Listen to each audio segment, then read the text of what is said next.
Good evening. I'm trying to think the last time I was here. I think it may have been a Mark Foley celebration on election night. I say that to let you know how long I've been a good.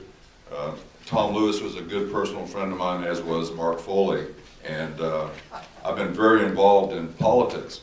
Good evening. My name is Rick Roth. I'm a third-generation farmer. I began my career in agriculture in 1976 after receiving a degree in mathematics at Emory University in Atlanta, Georgia. My family began farming in Palm Beach County in 1948. We are primarily vegetable growers, but we also grow sugarcane and rice in the Everglades agricultural area that's near Belglade. We employ 30 people full-time and 150 people seasonal, plus I have an additional 60 seasonal people that I employ at my packing house. My goal today is to surprise you with the facts and maybe even shock you a little bit, but probably not change your mind, at least not right away. The Florida agriculture industry, you must know, fully supports a national comprehensive immigration reform, and we've been fighting for that for over 20 years. I must tell you that state by state band-aids like E-Verify are much worse to the agricultural industry than no federal law at all. To get you to approach this critical problem in a way I think that will help you to appreciate the hotel, construction, landscape, and agricultural industries in America and what they're dealing with, and for you to have an open mind, I want you to pretend for a moment that you are a U.S. congressman or congresswoman, and you represent 750,000 people in your district. Second, assume for the moment that Congress is actually going to pass a bill this year. And this bill says they will close the border first, require all employers to use a national E-Verify system, change the H-2A guest worker program where they bring in foreign workers like we used to do for sugarcane to make it user-friendly, and today it's not, and also allow a pathway for illegals that are here that have a long history working in business to become legal by entering a new market-based guest worker program. Now you have to make several decisions. The first part is you have to first decide what parts you're going to keep in the bill, and then you got to decide whether you're going to pass the bill or not. To succeed, I suggest that you have to completely ignore what you hear in the print, radio, and TV media, because they are not truly sources of information. They give opinions and they entertain. Instead, you need to listen to lobbyists, business groups, and other organizations from your district or from your state that have something in the game. I would like for you to participate with me for a second. Would you please raise your hand if you have received a four-year degree, at least a four-year degree in college? Please raise your hand. I knew that was what was going to happen. Very robust group here. Okay. So you've realized some things by getting a college degree. First, you realize that there is much more information out there today, so there's no way you can be an expert at everything. And also, there are also two sides to every issue. Second thing is you spend time networking and you figure out who the people are in your life that are experts in their field. Thirdly, you have an open mind. Even when the emotions are causing other people to lose theirs, you can admit that it is possible to be wrong once in a while, reverse course, and actually take care of problems in your life.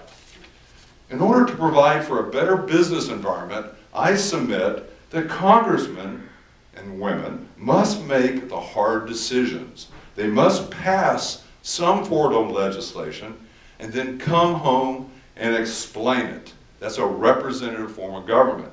Not do what the 100,000 phone calls they get tell them to do, but make a decision based on the best information possible. Because some of them care more about getting reelected than solving problems, they do nothing for fear of making someone mad. And that's what's going on today. I have traveled to Washington, D.C. every year for the last 15 years with agricultural organizations, and we have dealt primarily with this issue every year. We actually almost passed an agricultural ag jobs bill in 2001. This is, folks, this is a very complicated issue, and there's a lot of people that have different opinions. So I actually had the privilege on October 4th of 2007 to testify before the House Agricultural Committee on comprehensive immigration reform. Before the hearing, absolutely true story, before the hearing, I was talking strategy with my congressman. Now that was October of 2007. If Mark Foley was my congressman, who was my congressman in 2007? It was Tim Mahoney. We were in his office, and I said to him, this is the best chance we have to pass this legislation because President Bush is in favor of immigration reform, and as is the Democrat-controlled Congress. But here's what he said to me. He said, if I sponsor this bill and it gets passed, the Republicans in your district who want their 16th congressional district back, because it was Tom Lewis and Mark Foley since 1984 to 2006, he said, these Republicans will run me out of office. That's exactly what they all think. But here was what I said to him. I said, sir, I am a businessman. You are the congressman. You have to concentrate on one thing. Do your job.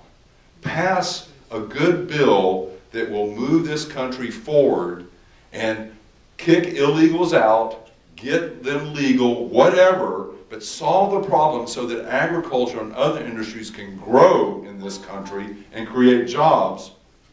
And I personally will get you reelected. Obviously, history tells us that he cared more about his new status as a congressman than he did solving problems, and we know that Tom Rooney won that election in 2008. So here's what the good news and bad news is, and I know I'm running a little long here. Bad news first. Because Congress has been so dysfunctional on this issue, and it has gotten much worse since 2006, because things have gotten so politicized, states are passing E-Verify laws. In 2011, this year, Georgia, South Carolina, and Alabama passed E-Verify laws. And crop losses this summer in Georgia, due to the passage of this bill, but not it becoming law. It was not law this summer, but it was passed. And they estimate over $140 million of crops were lost. See, E-Verify, state by state, could be the poster boy for beware of the law of unintended consequences. Passing E-Verify is really saying we must do something even if it's the wrong way to do it. So here's the nitty-gritty. This is a national problem, and I'm going to explain to you why. It cannot be solved on a state-by-state basis. I am a lettuce grower. Competition in the fresh vegetable production business in this country is absolutely fierce. It's what allows us to sell you lettuce at the grocery store for $1.39 a head for 20 years. California grows 90% of the domestic production of lettuce in this country. But lettuce production is expanding in Palm Beach County with over $50 million of production in a 6-month period. But if you pass E-Verify in Florida, but not in California, you will put us lettuce growers at an extreme disadvantage because you will drive up the unit cost of production because farmers will pass an additional 25% of their crop because they can't get the laborers. So you're going to drive farmers out of business. It's an unintended consequence, right? So here's the good news.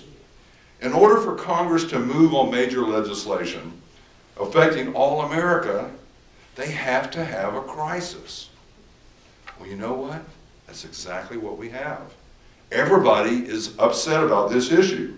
So now is the time to get your Congress to pass legislation and deal with this on a national level. We believe that state e-verify laws that have already been passed in other states will provide the necessary momentum to get Congress to act without us having to put Florida farmers out of business.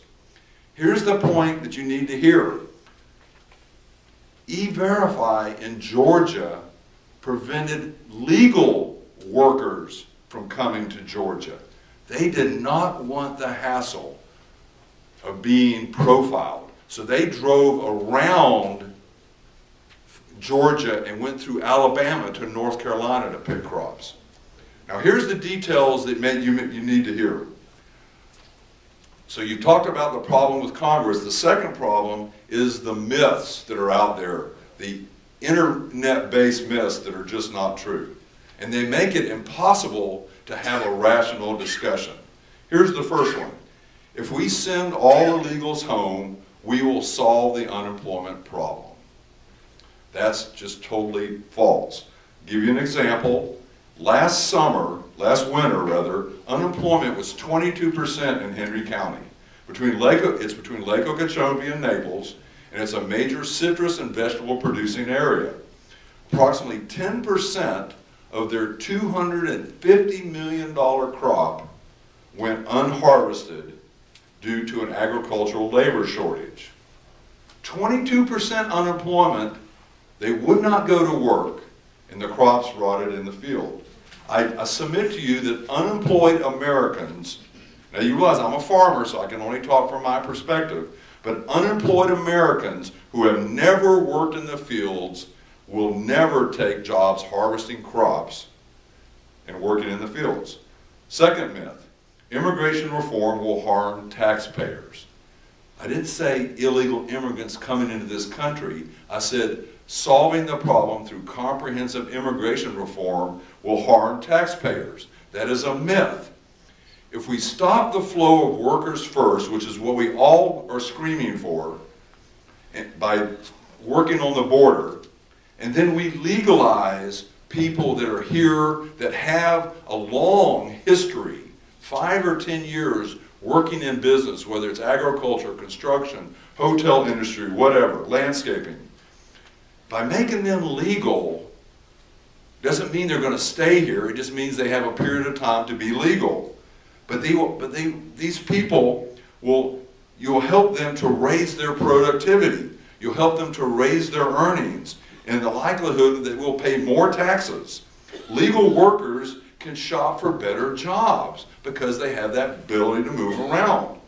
They are willing to invest in education. This is not my words, folks. This is a Cato Institute study. Workers with visas that are illegal to go home stay here less and go home more often. To conclude, I believe everyone in this audience tonight is a conservative Republican, or at least leaning more conservative than they ever have before in their life. And I can just say one word to you would understand it. Well, one word? How about Obamacare? We all agree that we must return to our roots. States' rights versus federal government. Smaller government at all levels. Less taxes. More opportunity. But I have to give you a scenario you need to really think about as Republicans. In today's political environment, some Republican candidates are moving further to the right. They agree with the philosophy, but they also know they're going to have to do it to get elected in the primary. But here's what the problem is. By having the fastest growing segment of our population is the Hispanics, people that speak Spanish. By chanting rule of law, send them back, we are unwittingly driving them, the next generation of voters who are the children of illegals that will be allowed to vote because they're legal, we are driving them to the Democrats. They are learning that the Republicans hate Hispanics. And these are the people that will be Republicans. Here's why. They're hardworking risk takers and entrepreneurs.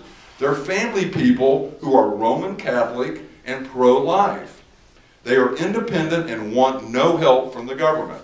So here's my answer at the very bottom. I know I'm getting the hook here. The bottom line is this. If you personally are not currently fielding a labor force in your business, as Sean and I are, then go find someone you know who is hiring seasonal and minority workers. Please. There are two sides to this story. You don't need to listen to the TV. That's not where the information is. Talk to fellow business people. I asked you to get informed. Thank you.